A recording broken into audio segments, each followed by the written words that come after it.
Sí, sí, con todo gusto. Bien, vamos a empezar, bueno, con esta lectura motivacional. Tengo varios textos de mi autoría que quiero empezar a leerles, porque hoy en la internet acá en Argentina está muy lento y no puedo abrir la computadora para mostrarles y para seguir leyéndoles sobre el Capitán Ringo. Entonces, el próximo lunes yo voy a tratar de conectarme mucho tiempo antes para poder eh, terminar de leerles Capitán Ringo. Pero hoy quiero leerles algunos cuentos míos eh, que son que son bastante cortos. Tengo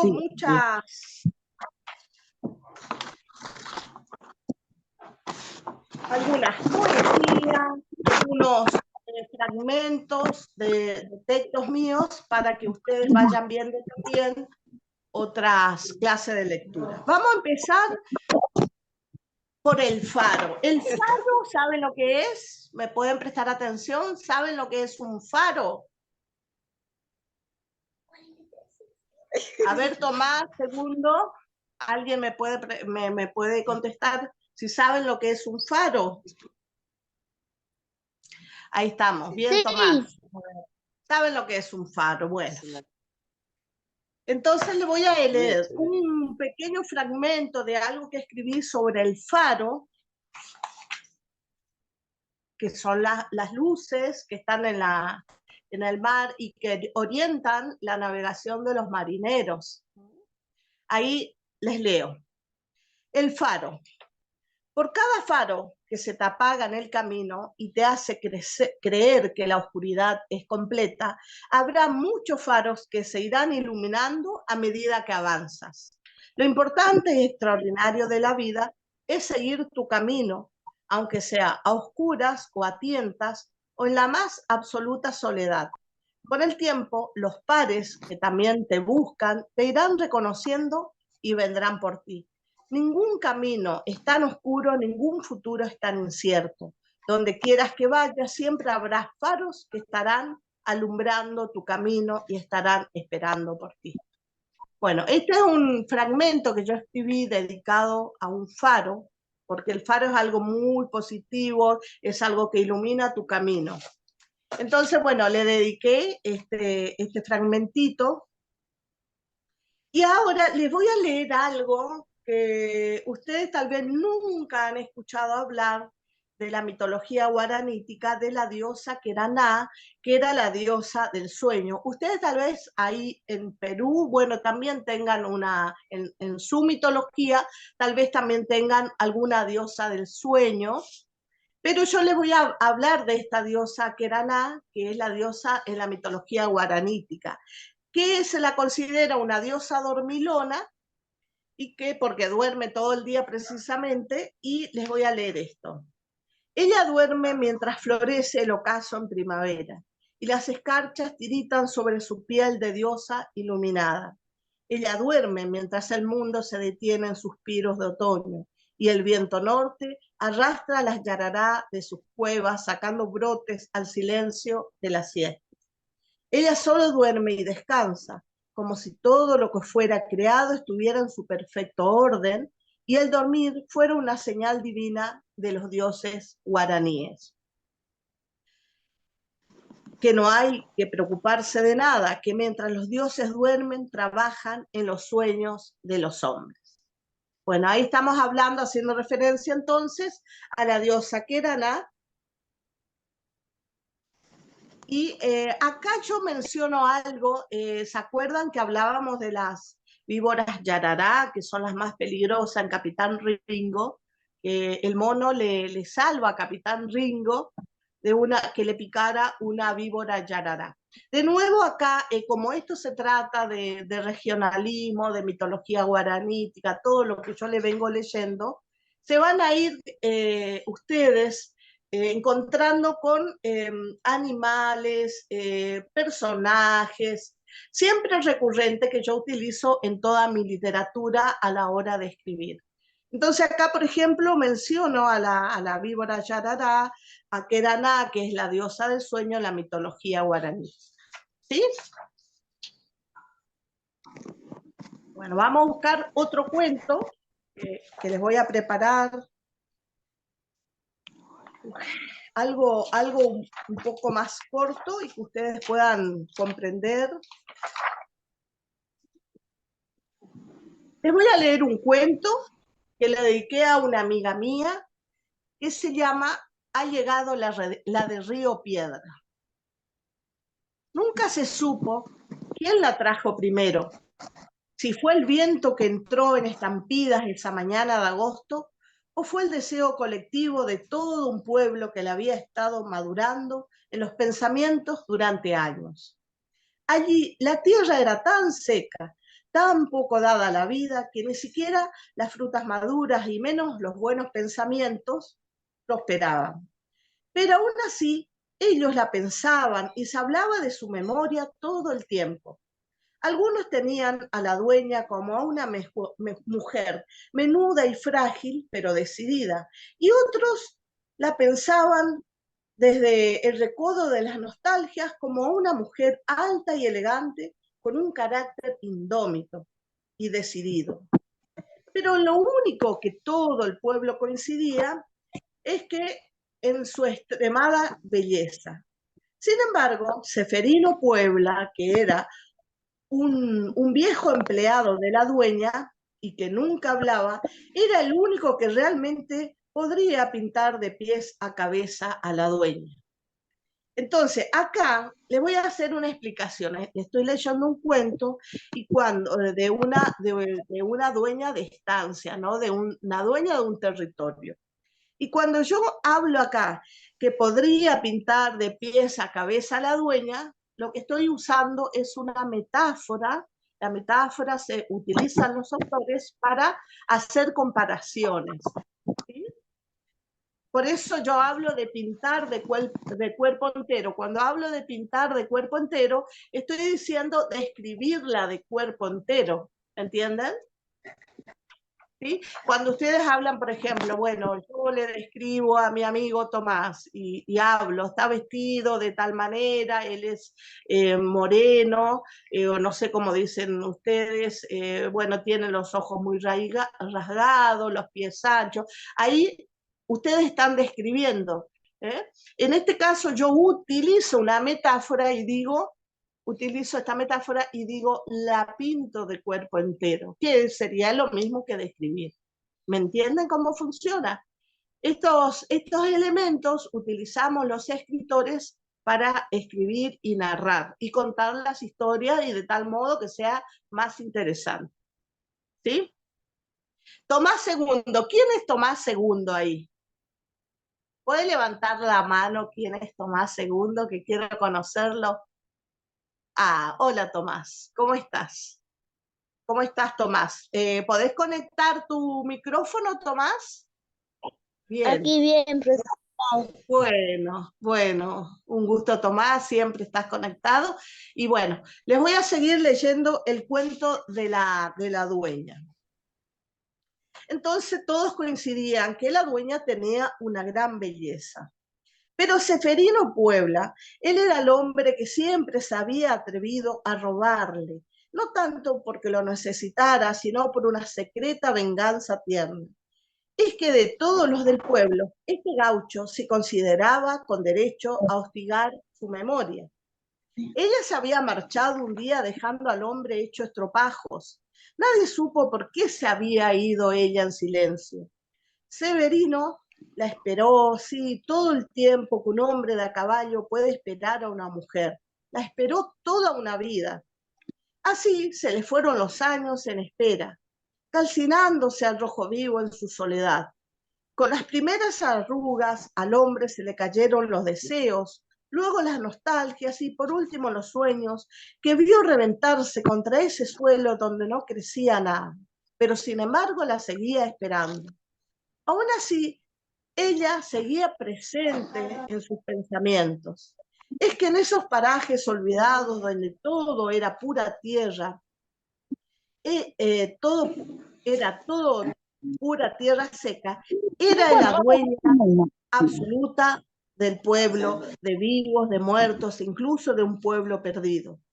Pero aunque había mucha tierra por donde cabalgar, no había mucho lugar donde florecieran los deseos. El día transcurría en ese ir y venir de horizontes, solo acompañado por el mate y algún perro cusco que no le reculaba los caminos. Bueno, acá la costumbre, ¿saben lo que es el mate? ¿Saben lo que es el mate?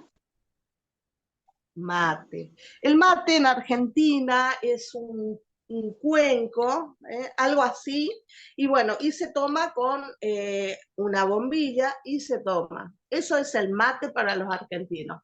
Luego yo le voy a mostrar una foto de lo que es el mate, ¿sí? Entonces, los gauchos, que eran los hombres de a caballo, los que arreaban el ganado, cuidaban todo lo que era los cultivos y demás, tomaban mucho mate, ¿sí? Entonces acá hago referencia al mate, que es una costumbre típica acá en Argentina. Por lo que veo, en Perú no toman mate. Bueno, vamos a seguir entonces. El día transcurría en ese ir-venir de horizontes, solo acompañado por el mate y algún que perro cusco con le reculaba los caminos. Nadie sabía por qué Severino Puebla tenía la soledad enquistada en las extrañas desde que ella, la dueña, se había marchado, y mucho menos la causa de todos sus males. Pensaba que no era de hombres el andar contando los amoríos, y menos esos amores imposibles. Es que de todos modos, nadie lo hubiese creído a él. Que ella y él se habían amado en ese ranchito abandonado de la finada Jacinta. Así, Severino dedicó el resto de su día para soñar el regreso de la dueña.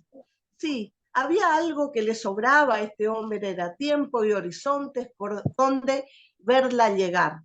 Pero la mujer no volvía, y el amor se le fue transformando en un duro rencor.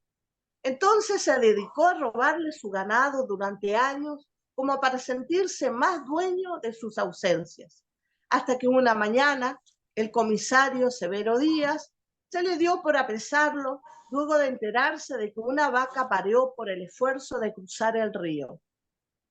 Ya es hora, Severino, le dijo, que pagues un poco del mal que le has hecho a esa pobre mujer.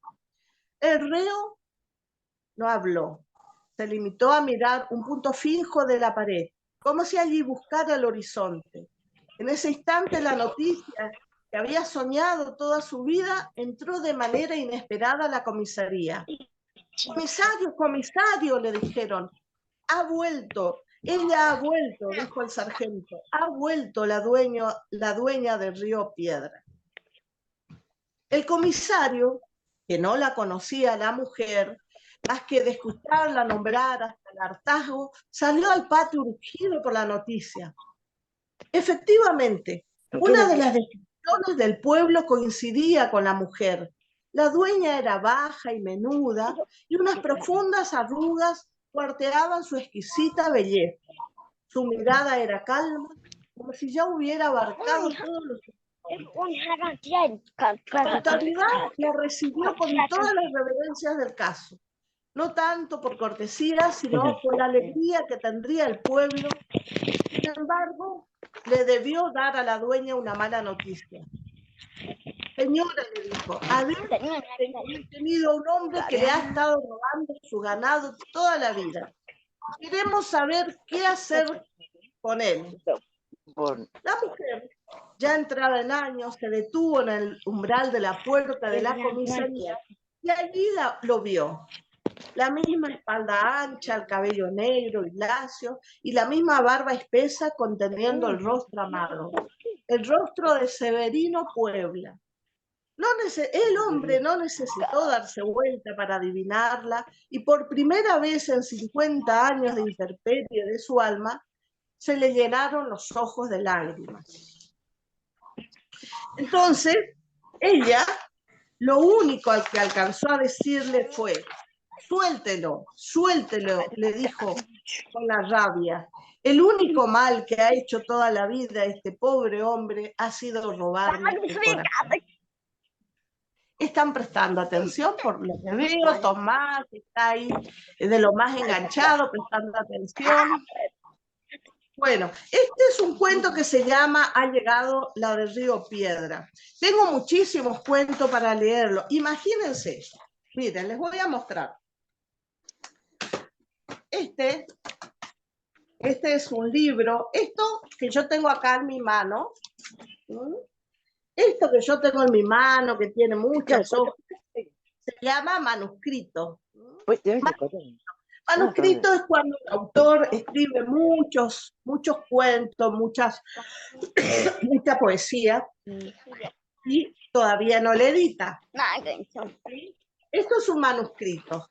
Primero algunos, también a veces los escritores escribimos en estos cuadernitos, ¿ves? Los apuntes. Y luego así armamos un libro de todo esto. Esto es un manuscrito.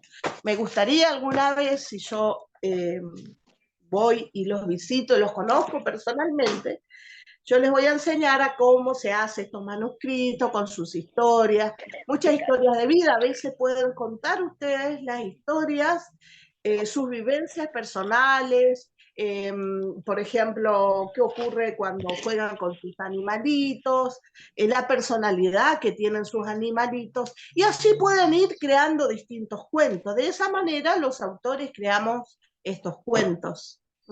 Y después sale lo que se llama el libro, ya editado, esto va a las librerías.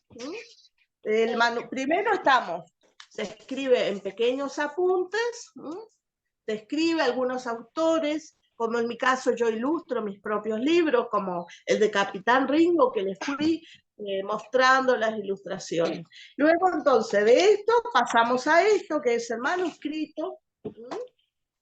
¿Ven? Y luego pasamos al libro final. ¿Sí? Bueno. Vamos a ver, le voy a leer otro cuento. Quiero leerle algo más corto.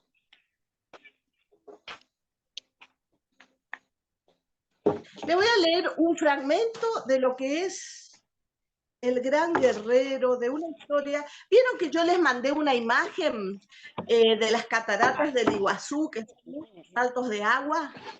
¿Le han mostrado las imágenes? ¿Sí? ¿Tomás? ¿Tomás le han mostrado? ¿Han visto las imágenes? Sí, de las cataratas del Iguazú. ¿Vieron qué bonito las cataratas del Iguazú? Por ahí es que se desarrolla la historia de Capitán Ringo, que él fue navegando por esos saltos de agua. Hola, Fran, ¿cómo estás? ¿Has escuchado ayer Fran Ticé Ríos? ¿Has escuchado? ¿Podés habilitar tu micrófono? Fran, ¿podés habilitar tu micrófono, por favor? ¿Has escuchado el cuento? Hola, ¿cómo estás? Hola, Fran, ¿cómo estás? Todo bien, profesora. Aquí todo bien, profesora. Bueno, me alegro mucho. ¿Has escuchado ayer el cuento del Capitán Ringo? Viste que 2 clases estuve leyendo. ¿Pudiste escucharlo? Sí, profesora, permítame nomás, que recién estoy llegando también, profesora. Ok. Y bueno, y entonces viste la imagen de las cataratas del Iguazú. Qué imponente, ¿no? Todos esos saltos de agua que hay en Argentina, en Misiones, está Cataratas del Iguazú. Ojalá alguna vez ustedes tengan la oportunidad de venir a la Argentina y conocer. Eso es algo que es imperdible.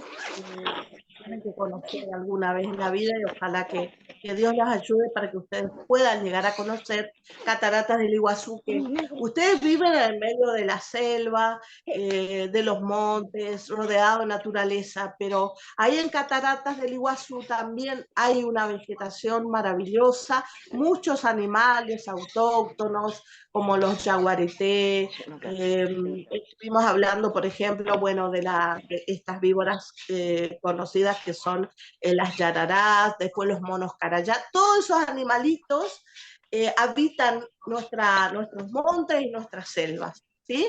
Así como ustedes tienen sus animalitos.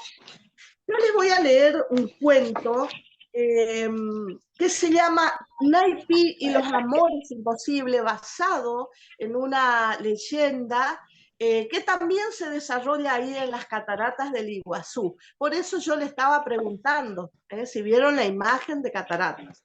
Sí. Vamos entonces. Esta es una adaptación de los orígenes de la leyenda de cataratas, porque todos los hombres, ¿qué es una leyenda? Los hombres, para justificar o para dar respuesta a lo desconocido, a lo mágico, por ejemplo, los truenos, los rayos, entonces ellos o la lluvia inclusive, creaban estas leyendas. Sus abuelos, sus ancestros seguramente les han creado muchas leyendas y les han contado sus propias leyendas ahí en el Perú. Debe ser que ustedes están poblados también de mitos y leyendas. Pero en este caso yo le voy a leer lo que es la adaptación del origen de las leyendas de cataratas del Iguazú. Y se llama Naipi y los amores posibles. Naipi se contempló una vez más en las aguas amarronadas del río Iguazú y un velo de preocupación volvió a estamparse en su frente. El agua estaba fría cuando ella la tocó. No obstante, como en un ritual, se apresuró a descarnarle la belleza casi sobrenatural de su cara, la sedosidad de su larga cabellera negra, e incluso ahondó en sus entrañas y le reveló su profunda tristeza. ¿Qué estoy diciendo acá? Acá yo estoy narrando cómo Naipi, que era una joven aborigen india de origen guaraní, se acerca a orillas del río Paraná y se ve, y como en un espejo, el reflejo del agua le va mostrando su cara, ¿no? Su belleza, su rostro, todo. Entonces yo, a través de metáforas, voy contando todo esto. Por ejemplo, Naipi se contempló una vez más en las aguas amarronadas del río Iguazú. ¿Se acuerdan que ayer decíamos que Capitán Ringo navegaba por el río Iguazú, por el río y también por el río Paraná? Entonces, y un velo de preocupación volvió a estamparse en su frente. El agua estaba muy fría cuando ella la tocó. No obstante, como en un ritual, se apresuró a descarnarle la belleza casi sobrenatural de su cara, la sedosidad de su larga cabellera negra, e incluso ahondó en sus entrañas y le reveló su profunda tristeza. La joven sonrió con pesar, porque lejos de alegrarse por ser hermosa, sintió de nuevo como un rayo frío recorría todo su cuerpo. Esa mañana ya no tuvo dudas. La condena ancestral que pesaba sobre las doncellas de las tribus guaraníes venía marcada a fuego en su cara. Claro, era tan bella que ella estaba destinada a cumplir esa profecía. Muy en el fondo sabía que sería ella la elegida. Pensó que Ñandeyara Guasunas andaba con vueltas a la hora de apilar las piedras en el camino y en cierta forma seleccionaba muy bien a su presa, tanto como lo hacía la gigantesca víbora Mboí, de las posibilidades de la garganta del diablo. Esto de la garganta del diablo van a escuchar muchas veces porque las cataratas del Iguazú hay un caudal de agua muy, muy, muy grande que se asemeja a una garganta y ahí va a parar mucho caudal de agua. Entonces, se lo empezó a llamar a esa parte de las cataratas del Iguazú la garganta del diablo. ¿Sí? Entonces, la gigantesca víbora Mboí vivía en las profundidades de las cataratas del diablo. Desde muy niña sufría cruentas pesadillas con ella y se despertaba sudorosa en la hamaca dando alaridos de terror. Era su padre, el cacique de la tribu, quien consolaba y acariciaba el rostro condenado de su mitacita. ¿Por qué ella estaba condenada? Porque siempre elegían a la joven doncella más bella, la más hermosa de todo era que le daban el sacrificio a la serpiente en Boí. Tranquila, mi niña, le dijo el padre ese día, es solo un sueño. Pero no era solo un mal sueño. Ella sabía de la boca gigante que esperaba a las doncellas más lindas de la tribu. Había crecido escuchando una y otra vez a los ancianos cuando se reunían alrededor del fogón y el mismo Marangatú, el sabio mano derecho de Tupá era el dios guaraní, el dios de los guaraníes, la miraba con especial detenimiento. Nadie sabía que a Naipí le daba miedo el sabio. Parecía que éste tenía el poder de horadar sus más profundos pensamientos, de adivinar sus pensamientos. Por eso evitaba mirarlo y hasta se ponía un velo en la cara cada vez que él venía a visitar a la tribu. Pero en esa selva olvidada, el peligro no solo surgía de animales, dioses o sabios, también acechaba el peligro en su propia choza. Su padre, al ostentar el cargo de cacique, también era uno de los encargados de seleccionar a la víctima que sería arrojada a las aguas torrentosas de la garganta del diablo para alimentar a la gigantesca serpiente en Boí. La malvada era el único pago al año que les exigía a las tribus a cambio de dejarlas navegar y pescar tranquilos por el gran río Iguazú.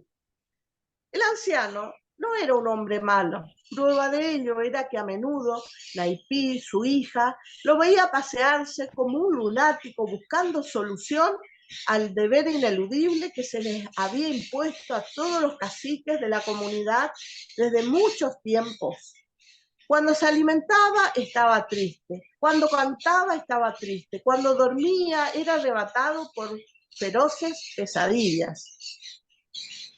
La niña ya no pudo soportar más ver a su padre en tal estado de depresión y decidió dejarse el velo para siempre, para que al menos su cara no le recordara que el tener una hija tan hermosa era una condena mortal. ¿Sabe lo que hizo Naipí? Se puso un velo es como una tela transparente para que nadie viera su belleza. Y andaba por la tribu con su velo, ¿sí? Pero su padre, desgraciadamente, era uno de los caciques encargados de seleccionar a las doncellas que le iban a dar el sacrificio a la gran y temible serpiente en Boí. ¿Vamos? Estamos hasta acá, estamos comprendiendo todo. Gilmer, Chumpat. A ver, Gilmer, ¿quién es Gilmer? ¿Quién es Gilmer ahí de ese grupo tan lindo que están? ¿Gilmer? Hola, Gilmer, un gusto. Sí. ¿Estás escuchando este cuento? Sí, señor. Sí, profesora. Bueno, les gusta, ¿no? Porque este es un cuento de naturaleza, de bosques y de mucha mitología, por sobre todas las cosas.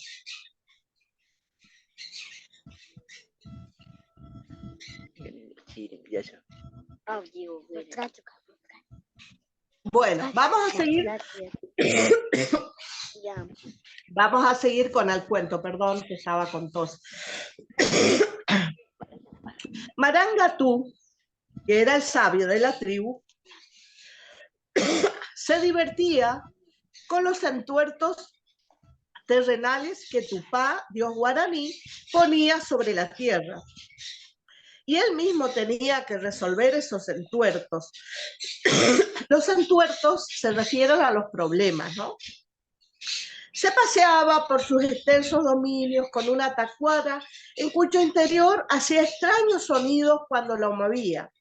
Parecían los de una víbora de cascabel amenazando. El brujo de la tribu por primera vez vio a la niña con el velo y se rió a carcajadas de la niña, pero luego la miró con rabia, detestaba las osadías y le molestó mucho que la niña se pusiera un velo en la cara. Niña tonta, le dijo, ¿acaso no vemos el sol aunque lo topemos con las manos? Le dijo. Soy fea y no tonta, le contestó Naipí. Si tú lo dices, le dijo el brujo, y volvió a sonreír con ironía. Claro, ella quería ser fea, porque si no estaba condenada a que la tiraran a la garganta del diablo.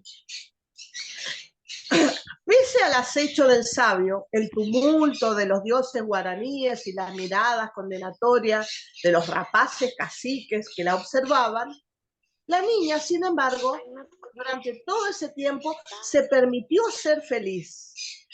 Así, Naipí creció como una salvaje rodeada de coatíes, de monos carayás y de todo animal que se le acercara a degustar su belleza.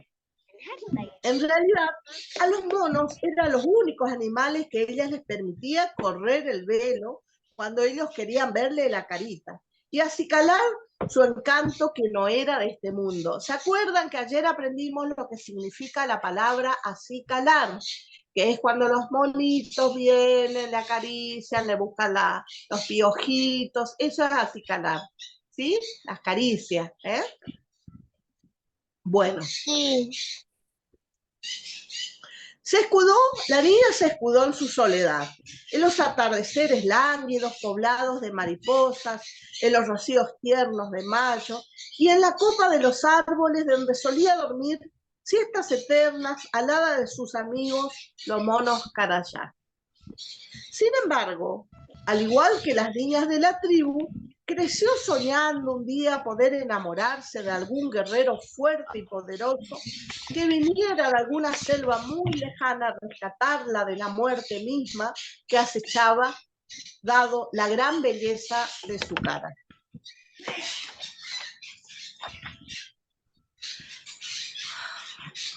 Y a veces iba más lejos aún y fantaseaba con que éste castigara al arrogante Marangatú, que era el encargado de llevarla a la garganta del diablo. La hija del sabio y brujo de la tribu había aprendido desde muy niña los pequeños entuertos de su padre. A diferencia de las demás indias de estatura muy pequeña, ella era delgada, un poco alta y ruina. Y estamos hablando de la hija del brujo, ¿no? Tenía los mismos ojos rapaces de su padre y su cara se parecía a la de un carancho.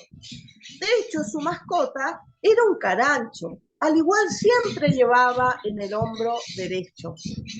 Esa mañana, tan pronto como vio a la bella Naipí jugando rodeada de animalitos y los monos y con el velo puesto, empezó a molestarla junto a un grupo de amigas. ¿Sabes el destino de las doncellas hermosas?, le preguntó. No, le dijo Naipí sin levantar la mirada de entre sus flores, rogando que nada de esas historias fueran verdad. La hija del sabio dejó caer una piedra en un cuenco de agua que le salpicó el velo antes de responderle. Son comida de las gigantescas víbora en boí. No seré comida de nadie, le dijo ella, fingiendo no tener temor de la feroz serpiente. Me deformaré la cara de ser posible, le dijo la niña. Ya es tarde, le dijo ella, moviendo sus finos labios en una mueca que intentó ser una sonrisa. Las niñas se retiraron en medio de burlas, no sin antes patearle el camino de flores para desarmarle. Naipí siempre les mentía a todos a quienes pretendieran escucharla. Siempre les decía que ella era una niña fea, aunque amaba ser hermosa, para ser que sabía que le esperaba en alguna para ese ser, amaba ser hermosa, para ese hermoso hombre que sabía, la esperaba en alguna parte de los confines de la selva. A menudo se peinaba su larga cabellera a orillas del río Iguazú, mientras entonaba canciones que ella misma creaba para él. A veces no solo le cantaba el amor, sino también a Tupá. A diario pensaba que ese Dios que había creado esa cara de frutos prohibidos en una selva olvidada, después del todo no debía ser tan malo, que eran los hombres en su ignorancia del saber los que ostentaban a ciegas el destino de la joven doncella. A medida que ella crecía, las pesadillas continuaban. Luchaba con todas las fuerzas, se imaginaba que luchaba con todas las fuerzas en el río Iguazú, que estas aguas le cortaban el aliento y la dejaban muy extenuada y sudorosa. Su padre seguía muy triste y él también empezó a tener los mismos sueños con esa gigantesca serpiente. Pero fueron los monos los que le dieron una idea. Un día, uno de ellos cortó una flor blanca y se la puso en el cabello, y otros trajeron muchas flores de distintos colores y lo imitaron. En el trayecto fueron perdiendo a su paso los pétalos, de modo que se armó un camino delgado y muy largo de flores que llegaba hasta ella. Naipí sonrió y le puso de nombre a eso que habían creado los monos arcoíris. Los monos comprendieron que eso agradaba a la joven y, como en un ritual sagrado, le armaban a diario su camino de colores, a lo que ella puso de nombre arcoíris. Ahora seguimos con la otra parte del cuento. ¿Ustedes qué creen? ¿Que Naipí va a encontrar a su gran guerrero que le salva o no? ¿Quién le salva? ¿Los monos? ¿El gran guerrero? ¿Su padre? ¿Qué creen ustedes que va a suceder en este cuento? ¿Qué les parece que va a suceder? ¿Un milagro de Tupá, tal vez? ¿Quién le va a ayudar a Naipí? ¿Los monos? ¿El gran guerrero? ¿Qué piensan ustedes? A ver, para que yo les siga leyendo el cuento. A ver, Tomás, ¿qué te parece? ¿Quién le puede ayudar? Tomás, segundo. Buenas tardes, profesora. Buenas tardes, Tomás. ¿Quién te parece que puede ayudar a la joven Naipí a salir de este gran problema? ¿Quién le puede ayudar a ella? Ah, Dios, el Dios guaraní. Él la puede ayudar a salir de esta situación. Muy bien, muy bien. Para los guaraníes el Dios se llamaba Tupá. Bueno, y Gilmar, ¿a vos qué te parece? Gilmar, ¿qué te parece? ¿Quién la puede ayudar a Naipí? ¿Los monos, Dios o el gran guerrero que va a venir a ayudarla? ¿O su padre quizás que le salva? El mono. Ah, el mono le va a ayudar. Ok. Por de pronto ya le ayudaron a crear el arco iris, con todos esos pétalos de distintos colores. Sí, Tomás, dime, ¿vos qué pensás? ¿Alguien levantó la mano? ¿Alguien quiere decirme quién puede ayudar? ¿A Naipí? Bueno, a ver. De liderazgo, CNN, Sinquiato. Hola. Hola, señora, ¿cómo está? ¿Puede conectarse? ¿Usted qué piensa? Un gusto.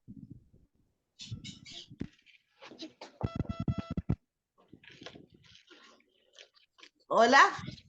No la escucho, no la escucho. ¿Quién está conectado con liderazgo, CCN, Sinquiato? A ver si podemos conectarnos, conectar el micrófono. Tienen que hacerle un clic, así yo los puedo escuchar. A ver. Bueno, no sé si habrá mucha internet. ¿Quién me quiere contestar? A ver, Fran. Fran Quisé Ríos, ¿estás conectado?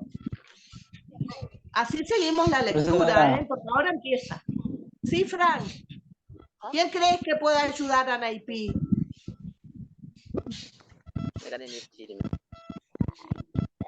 Fran, ¿cómo estás, Fran? Sí, profesora. Aquí todo bien, es que recién se me fue el internet cuando estabas conversando con el cuento. Se fue internet, Y recién qué pena. Recién te estás conectando. Bueno. Estábamos narrando la historia de una joven aborigen de los guaraníes que era muy, muy, muy bella. Entonces a esas jóvenes doncellas, se las llamaba doncellas, que todavía no eran casadas, y los caciques de la tribu elegían a una de las doncellas más bellas y las arrojaba a la garganta del diablo, que bueno, que está en Cataratas del Iguazú. Recuerden que yo les mandé la foto. Y entonces, bueno, estábamos diciendo si quién le podía salvar a Naipi, si el dios guaraní, de nombre Tupá, si los monos que habían armado ya un arco iris con distintos colores, o si el gran guerrero que ella esperaba y rogaba a su dios que apareciera y la salvara, de que no la arrojaran a las aguas, porque ahí en esas aguas profundas vivía una gran serpiente de nombre Mboí, ¿sí? Y bueno, era como un pago que le hacían todos los años la gente de la tribu para que, bueno, hubiera buena cosecha, abundancia y eso. Son mitos y leyendas que explica el origen de Cataratas, ¿sí? Bueno, vamos a seguir con la lectura. El gran guerrero. No era de extrañar que, a fuerza de desearlo, un buen día apareciera Torobá. El nuevo cacique guaraní, salido de las entrañas de la selva, venía precedido por su fama de guerrero valiente y carácter feroz. Los demás sabios y ancianos de las distintas tribus le dieron la bienvenida a la ceremonia de selección de las doncellas que aplacaría el hambre de la poderosa serpiente Mboí que vivía en lo más profundo de las cataratas de la garganta del diablo. Las jóvenes estaban paradas debajo de unas palmeras pindó. Todas lloraban, a excepción de la joven más hermosa de todas, que permanecía al lado de su implacable verdugo, es decir, su padre. Su belleza era tal que estaqueó por completos los ojos de este gran guerrero de nombre Torobá. En ese instante, la joven Naipi levantó la mirada y supo que ese era el guerrero que había estado esperando toda su vida. Pese a la proximidad de la muerte, una felicidad incomprensible le invadió por todo su cuerpo. Sin embargo, al reconocerse, ambos sonrieron con la desesperanza triste de los amores imposibles. El cacique, aún antes de escuchar su voz, nadar en el perfume de su olor, perderse en la profundidad de sus ojos, supo que ya no podría vivir un solo instante sin verla a la joven.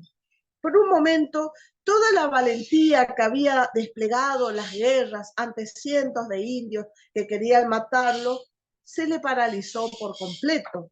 El miedo a la poderosa Mboí que pudiera matar a la joven Naipi le cobró el coraje del derecho del revés, al punto de sentirse un niño desnudo e indefenso y sin la menor idea de cómo enfrentar ese infierno.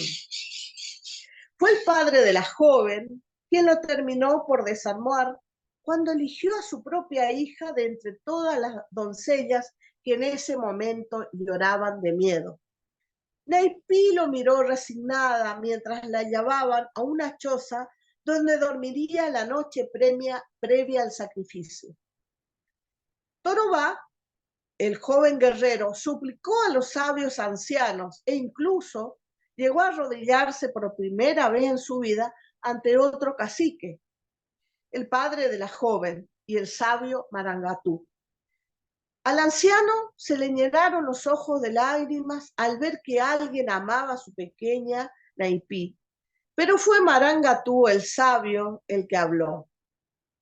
Es el sacrificio que debe hacer la tribu, le dijo, para que todos podamos vivir sin que la serpiente nos mate a todos. Al escuchar esas palabras, el joven guerrero Toroba creyó desfallecer de dolor.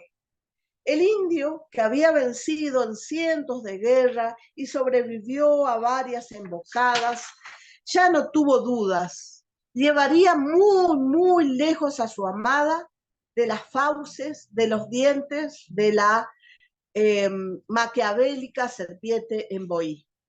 Cuando el guerrero entró a la choza, la joven lo abrazó, no tanto con sus brazos, sino con el alma de alguien que ha recorrido cientos de vidas para encontrar el amor. El instante fue efímero y sublime, a tal punto que lloraron los dos mientras se besaron. El cacique manejaba la canoa con una destreza casi irreconocible, pero el río Iguazú era bravo.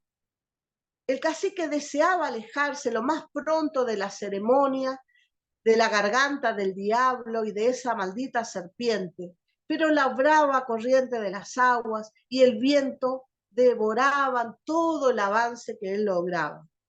Cuando ya estaban a punto de cruzar, se escuchó un rumor que crecía desde la profundidad de la garganta. Era un rugido aterrador y constante. Era la furia de la serpiente Emboí que reclamaba por su paga. La rabia y la fuerza fueron tal que arqueó su cuerpo con una velocidad impredecible, hundiendo la tierra en varias partes por donde empezaron a caer grandes cantidades de agua que hacía tambalear la canoa del joven guerrero.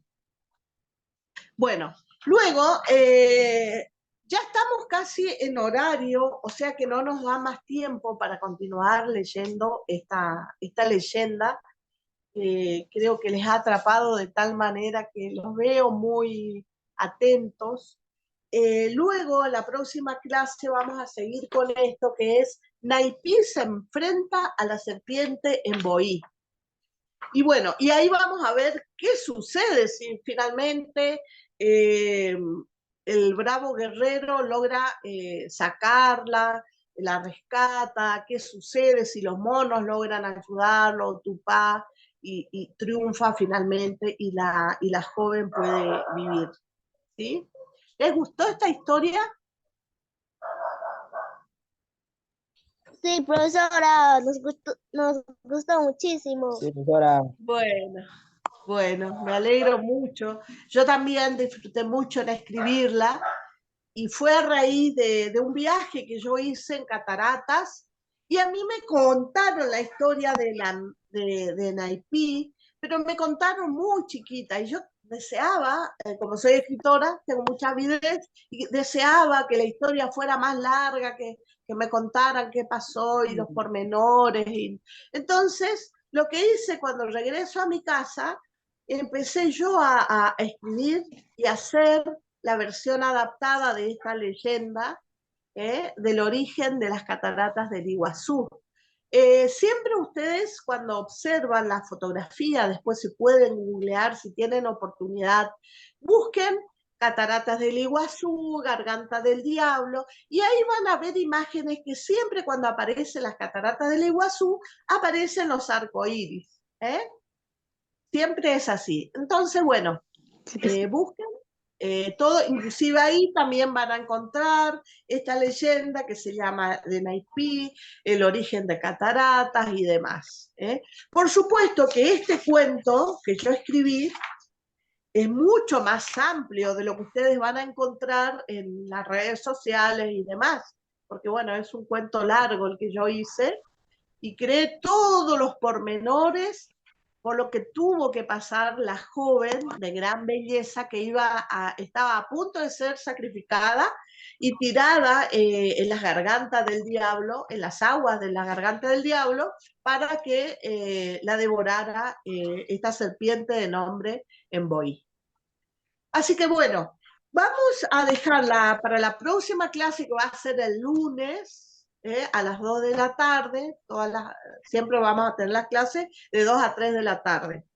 Y ahí yo les voy a leer el final de lo que es este cuento de aventuras de la joven Neipi, y también voy a aprovechar para leerles el final de Capitán Ringo. Vamos manejando dos historias paralelas. Creo que son dos historias que les gustan mucho, porque bueno, se desarrollan en agua. Ustedes van aprendiendo también el nombre de muchos animalitos de la selva que tenemos acá, del monte y demás. ¿Sí? Y muchos nombres también, muchas palabras que para ustedes es desconocido, pero van aprendiendo, como la palabra acicalar. Después estamos aprendiendo cómo los recursos que utilizamos los escritores para describir esos recursos se llaman metáforas. También hacemos comparaciones con los animalitos y demás. Son recursos literarios para ir contando historias. Me gustaría en el futuro que ustedes me cuenten una historia y juntos lo vamos escribiendo. Alguna historia que ustedes elijan, porque a mí me gustaría muchísimo que ustedes también rescaten. Esto lo que yo hago se llama rescate patrimonial, es decir, yo lo que hago es rescato estas historias y los vuelco al libro, y a través de esto yo estoy haciendo una conservación del patrimonio histórico, de los mitos y las leyendas que hay en la región donde yo vivo. ¿Sí? Entonces, lo mismo ustedes pueden hacer en el futuro. Vamos a ir haciéndolo juntos. Ustedes van a elegir la historia que más les guste, que le han contado sus ancestros, y vamos escribiendo juntos. Yo les voy enseñando, ¿sí? Después lo podemos publicar. Yo todos los años, por ejemplo, ahora en abril, 4, 5 y 6 de abril, voy a hacer el 5º encuentro de mitos y leyendas acá en la ciudad de Goya, donde se va a tocar exclusivamente solo mitos y leyendas de todas partes del mundo. Entonces, qué bonito sería en el futuro que se pueda trabajar los mitos del Perú, los mitos y la leyenda. Todos, supongo que sus abuelos, a través de la narración oral, les van contando de generación en generación a ustedes muchas historias. Entonces, esas historias es bonito rescatarlo y volcarlo a un papel, y después, bueno, en el futuro hacemos ese rescate, armamos los libritos. ¿Cómo les estuve mostrando el proceso? Primero, hacer los apuntes, el borrador, como se le dice. Luego, esto es un manuscrito, donde va el nombre del autor, y luego eso termina en un libro. Ojalá que podamos hacerlo con ustedes y rescatar todo el patrimonio, las historias que ustedes tienen. Bueno, ya finaliza entonces la clase y vamos a encontrarnos el próximo lunes, y les deseo que tengan un lindo fin de semana, que estén muy bien todos, y nos vemos el próximo lunes. Ya, profesora, gracias. No, gracias a ustedes. Chao. Chao. Profesora, Un gracias. besito. Cuídate. Un besito. Que sigan bien. Profesora, una pregunta. Y dime Tomás. ¿Me podrías dar tu número de teléfono? Sí, mi número de teléfono, tienen ahí los coordinadores. Igual ustedes, si pueden acceder a las redes sociales, yo todas estas cosas que escribo, mi nombre es Gladys Mercedes Acevedo, me pueden buscar en las redes sociales, en el Facebook, en el Instagram. Yo siempre voy publicando cosas de todo esto que les enseño. Y si quieren seguirme, si ustedes pueden tener acceso alguna vez a alguna red social, pueden buscarme. O un canal de YouTube también con el nombre de Gladys Mercedes Acevedo. Y ahí aparece, inclusive muchas de estas leyendas, yo salgo en video contando. ¿Sí? Ya, profesora. Bueno, Gracias. muchas gracias. Gracias a ustedes. Nos vemos entonces. Nos vemos el lunes. Ya.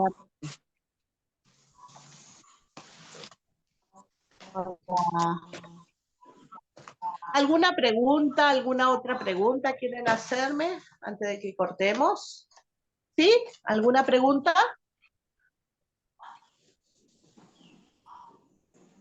¿Alguna pregunta? ¿Sí? ¿De liderazgo? ¿Fianquiato? Puede preguntarme lo que quiera. Sí, Conecte su profesora, micrófono. está muy excelente. La leyenda, bueno, que le compete el tercer grupo, ¿no? El grupo es Sonkiri, que hemos puesto en el grupo. Bueno, son Sí. mayorcitos que ya entienden y pueden narrar también lo que se está leyendo, profesora. Bueno, desde acá, suerte y estamos bien agradecidos por tener profesoras de otros lugares que nos están enseñando. También agradezco a mi presidenta de FABU, Susana Silva Morales, que buscó este aprendizaje para las comunidades. Muchas gracias, profesorita. Un abrazo de acá a la distancia. Bueno, un abrazo, un gusto, un placer escucharte y para mí también es un placer transmitirle todos estos conocimientos que tenemos y el trabajo que venimos haciendo de tipo humanista para ayudar a las comunidades, porque bueno, es la primera vez que yo estoy participando, ayudando a las comunidades del Perú, que obviamente que me encantaría alguna vez poder conocerlos personalmente. Y también esta clase de trabajo yo hago en la zona donde vivo, en la zona de Corrientes y demás. Pero tal vez alguna vez, si tu pa nos ayuda, podemos vernos personalmente y bueno, y rescatar todo eso, ese patrimonio, porque ustedes como comunidades tienen muchas historias que es importante que la rescaten, la salvaguarden, la protejan, para las futuras generaciones venideras, ya sea, aunque sea a través de los relatos orales, no se cansen de transmitirle, aunque sea con relatos orales, estas historias a sus descendientes, así siempre se va a ir protegiendo, ¿sí? Y después, bueno, si se puede, se lleva el papel y se arman los libros y se rescata, ¿sí? Le mando un beso grande. Sí, sí, sí. Gracias, profesora, de igual modo.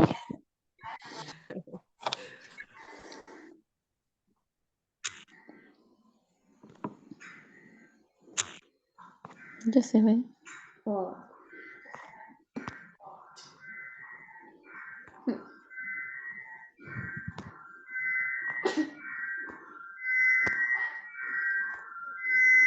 Mm.